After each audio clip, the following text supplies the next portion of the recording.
You're listening to Living in Spain podcasts with David Wright.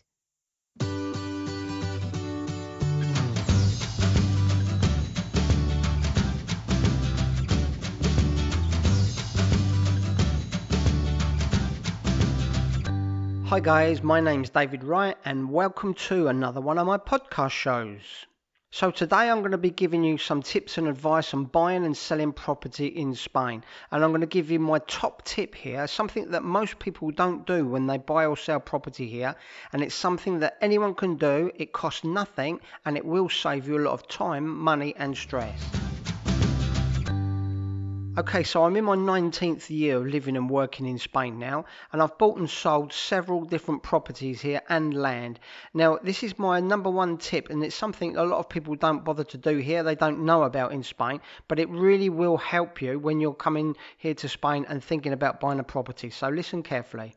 First of all, most people go through an agent, estate agent, or through the bank when they're buying property here, and these people do some searches to a certain level on the properties. It's not like they do back in the UK. There are surveys here, but it's a lot less intense here unless you pay for a full structural survey, which is not very often used here in Spain and can cost you several thousand and take weeks and weeks to do, and it doesn't always come up with some of the results that I'm going to tell you here that you can do for free. Okay, so here's the top tip. Go to your local planning registry office and ask them about the property that you're thinking of buying beforehand.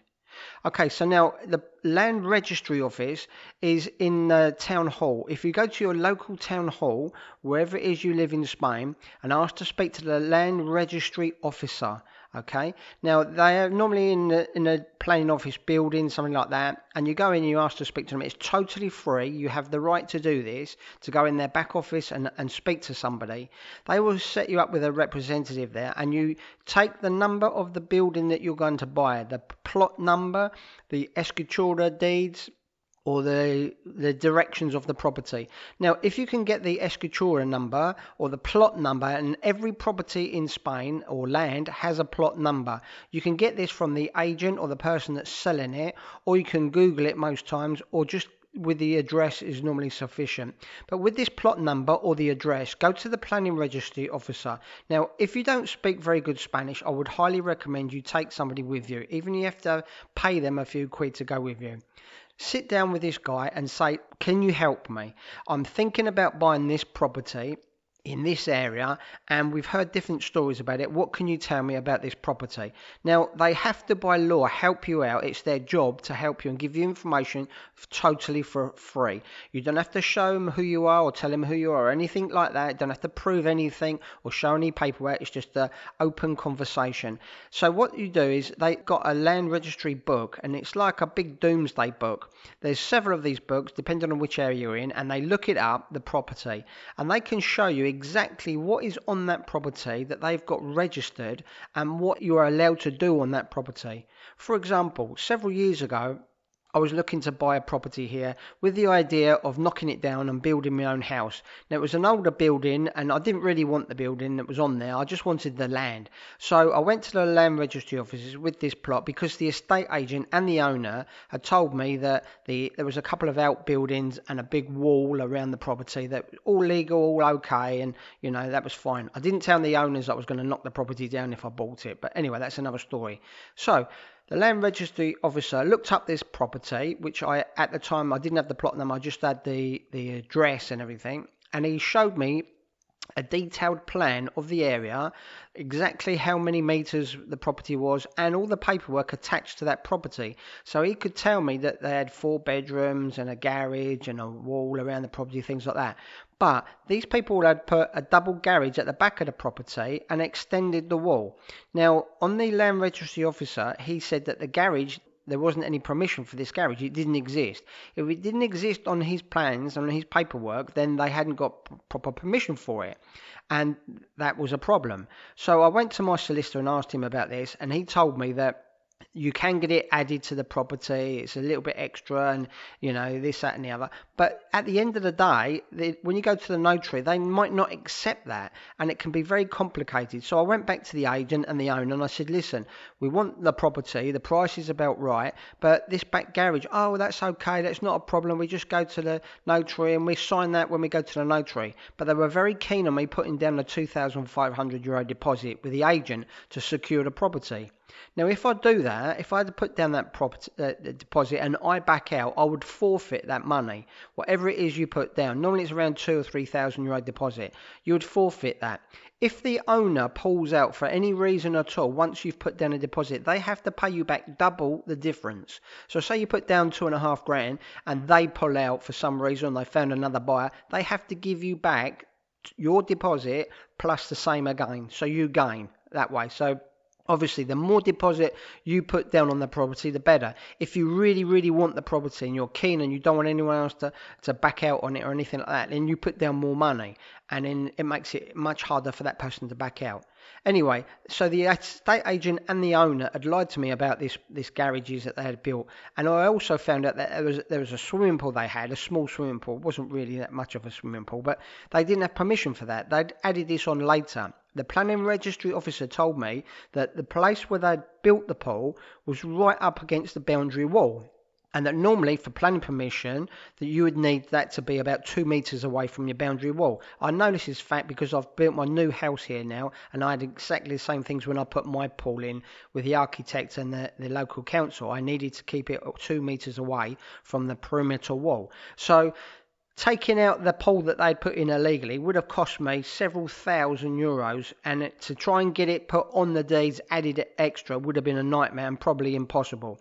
So I found out this all from going to the planning registry officer at my local town hall. It took me about 15-20 minutes to sit down and talk to them. They were very polite, very friendly, and they helped me out a lot. Now, I also in the end, on that property, I backed out of it, by the way, and I didn't buy it. I didn't want to go for it. It seemed like too many problems. And I was upset, my wife was upset at that time because we really liked the area, but we later found another place that we liked even more, and this is where we bought now. Now, I've done this a couple of times when I've bought properties here because it was something that was told to me by the bank. And I said, well, don't the banks do these checks anyway? And he said, yes, depending on the mortgage you have with the bank, they do certain amounts of checks to protect their money.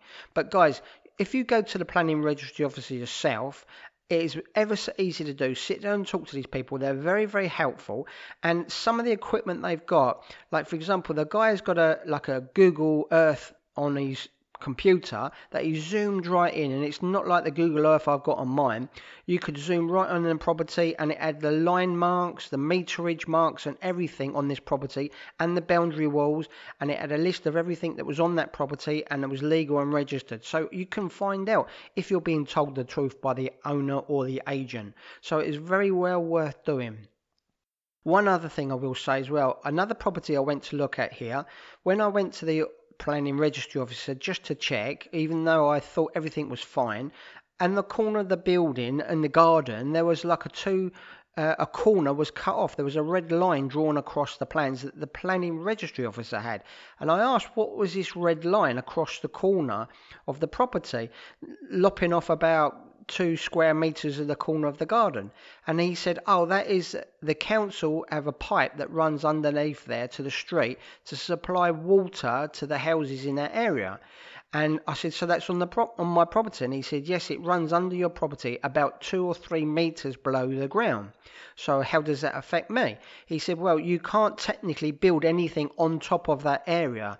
You can put a perimeter wall up, but you can't ever build a garage or anything else like that, or put cement or concrete in that area. Well, I would never have known that if I hadn't gone to the planning registry officer.